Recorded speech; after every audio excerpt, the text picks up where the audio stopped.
Hai semua, salam sejahtera Malaysia. Tuan-tuan dan puan-puan semua, ramai yang beranggapan Datuk Seri Ismail Sabri Yaakob yang menyokong Muhyiddin Yassin sebagai Perdana Menteri, yang menyokong PN, bahkan ada juga mendakwa Ismail Sabri Yaakob mengikut pintu belakang, mempunyai rancangan pintu belakang di dalam kerajaan hari ini. Saudara-saudara semua, memang banyak dakwaan sedemikian. Namun hari ini tuan-tuan dan puan-puan semua, akhirnya Ismail Sabri Yaakob membuat satu kenyataan berkaitan dengan beberapa isu yang tular baru-baru ini berkenaan dengan langkah St. Regis dan sebagainya. Akhirnya Ismail Sabri Yaakob tampil dengan satu kenyataan, tiada rancangan pintu belakang di St. Regis menurut Ismail Sabri Yaakob. Oke saudara-saudara semua, sebelum saya meneruskan, saya meminta jasa baik Anda untuk tekan butang like, share dan subscribe. Menurut Naib Presiden UMNO tersebut, Datuk Seri Ismail Sabri Yaakob telah menafikan wujud rundingan pintu belakang yang telah diatur oleh beliau sendiri dengan Perikatan Nasional yang juga dikenali sebagai langkah St. Regis bagi menyingkirkan Presiden UMNO Datuk Seri Ahmad Zahid Hamidi. Sebaliknya, beliau juga menjelaskan rundingan yang telah dilakukan Barisan Nasional bersama dengan Perikatan Nasional di Hotel St. Regis berkenaan, yang juga disertai oleh Setiausaha Agung Barisan Nasional Datuk Seri Muhammad Zamri Abdul Kadir, adalah perbincangan rasmi yang telah dipersetujui Dewan Tertinggi Parti menurut Ismail Sabri. BN yang pergi ke Hotel St. Regis mengadakan perundingan dengan Perikatan Nasional, maka tidak timbul langkah St. Regis seperti yang didakwa. Itu menipu, malah Dr. Zamri sendiri hadir dalam rundingan itu. Pertemuan itu adalah rasmi, dan sebelum itu juga kami berunding dengan PH seperti yang dilihat di Hotel Seri Pasifik. Kita sampaikan permintaan dan syarat kita. Saya tidak hadir kerana menghadap yang di Pertuan Agong menurut Ismail Sabri Yaakob. Jadi saudara-saudara semua, akhirnya Ismail Sabri Yaakob membuat pengakuan bahawa tiada rancangan pintu belakang pun. Dan dengan kenyataan daripada Ismail Sabri Yaakob ini, beliau juga dilihat tidak pun mahu mengundi Muhyiddin Yassin.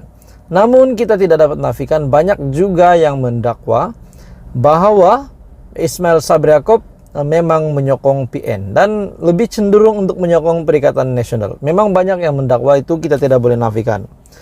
Menurut artikel ini, melalui dua rundingan itu antara PH dengan PN, PH yang telah setuju semua permintaan Barisan Nasional, manakala PN pula menyatakan satu dua permintaan mereka seperti jawatan Menteri Kewangan dan Timbalan Perdana Menteri mereka mahu rundingkan semula. Pada Perhimpunan Agung UMNO 2022, Presiden UMNO Datuk Seri Ahmad Zahid Hamidi mendedahkan wujud usaha untuk menyingkirkan beliau sebagai pengerusi Barisan Nasional ketika proses rundingan pembentukan kerajaan berlaku selepas pilihan raya umum ke-15. Malahan Ahmad Zahid mendakwa wujud rundingan pintu belakang yang diatur dengan PN yang juga dikenali dengan langkah St. Regis yang turut mendedahkan tindakan 10 ahli parlimen BN yang menyokong Tan Sri Muhyiddin Yassin sebagai Perdana Menteri selepas pilihan raya umum ke-15. Ismail Sabri yang juga ahli parlimen BERA berkata, Dewan Tertinggi BN dan Majlis Kerja Tertinggi UMNO telah memutuskan untuk menjadi pembangkang buat sementara waktu selepas tiada mana-mana parti dapat membentuk kerajaan. Beliau juga menjelaskan, turut diputuskan BN mahu mengadakan rundingan dengan kedua-dua parti, yaitu PN dan PH, sebelum membuat keputusan seterusnya. Jadi pada akhirnya saudara-saudara semua, pengakuan daripada Ismail Sabri Yaakob sendiri berkenaan dengan memang tiada pun rancangan yang beliau mahu buat pun.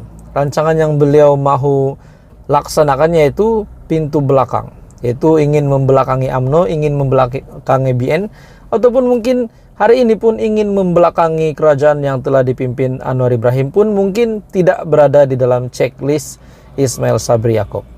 Itulah pendedahan terkini daripada Ismail Sabri Yaakob. Apa komen Anda? Teruskan bersama di dalam channel ini. Jangan lupa tekan butang like, share, dan subscribe. Halo semua, salam sejahtera Malaysia. Setelah banyak tanda tanya yang bermain di pikiran rakyat Malaysia setelah pemecatan Khairy Jamaluddin, akhirnya tanda tanya yang bermain di pikiran kita mulai terjawab. Di manakah parti yang bakal KJ sertai? Ada juga spekulasi mengatakan mungkin ada lebih baik sekiranya Khairy Jamaluddin menubuhkan parti sendiri seperti Syed Saddiq. Itu pun tidak mustahil, namun ada yang kata PRN pada masa akan datang ini, PRN yang terdekat yang akan diadakan pada tahun ini, contohnya PRN Selangor, dilihat adalah satu peluang yang baik untuk Khairy Jamaluddin, satu peluang baik untuk KJ untuk melihat di manakah platform yang beliau akan tujui bagi parti baharu yang bakal beliau sertai. Namun akhirnya tuan-tuan dan puan semua, satu pendedahan terkini bahwa Khairy Jamaluddin telah ditawar untuk bertanding PRN Selangor. Dan bukan itu saja, yang menariknya sekiranya Khairy Jamaluddin menang di PRN Selangor, beliau juga akan ditawar menjadi menteri besar. Khairy Jamaluddin dilapor mempertimbangkan untuk bertanding di Dewan Undangan Negeri DUN Selangor dan juga ditawarkan menjadi menteri besar sekiranya menang mengikut lapor Desta. Laporan itu bagaimanapun tidak menyebut mana-mana parti politik tertentu yang dikatakan memberikan tawaran itu. Adakah tawaran ini diberikan oleh PH ataupun Perikatan Nasional? Terdapat perbincangan dengan beberapa pihak dan terdapat juga perbincangan mengenai peranan, kata Khairy dalam pertemuan dengan Klub Concord, kumpulan yang tidak rasmi, pengarang dan wartawan kanan yang diketuai oleh Wong Chun Wai. Bagaimanapun, Khairy masih belum memutuskan perkara itu. Pilihan Raya Negeri PRN Selangor perlu diadakan pada tahun ini. Oke, saudara-saudara semua, adakah ini satu peluang yang baik untuk Khairy Jamaluddin untuk menentukan platform mana yang beliau akan sertai, parti mana yang beliau akan sertai? Adakah PRN Selangor ini adalah satu peluang besar Khairy Jamaluddin untuk menentukan di mana masa depan, di mana langkah seterusnya KJ di dalam karier politiknya?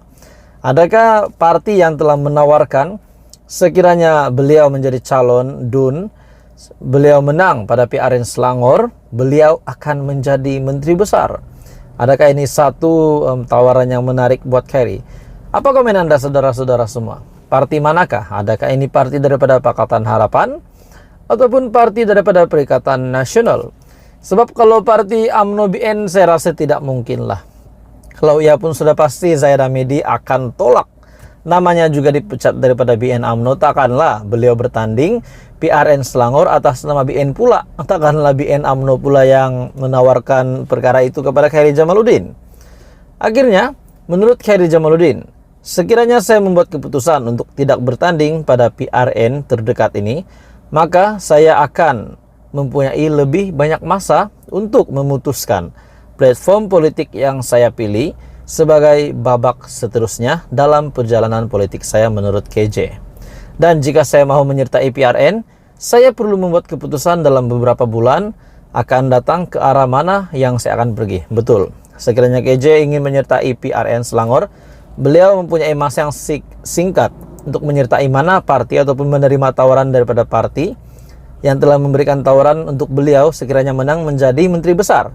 Tetapi sekiranya beliau akan menunggu selesainya PRN Selangor, barulah beliau boleh pilih mana platform yang beliau mau. Apa komen Anda? Teruskan bersama di dalam channel ini. Jangan lupa tekan butang like, share, dan subscribe.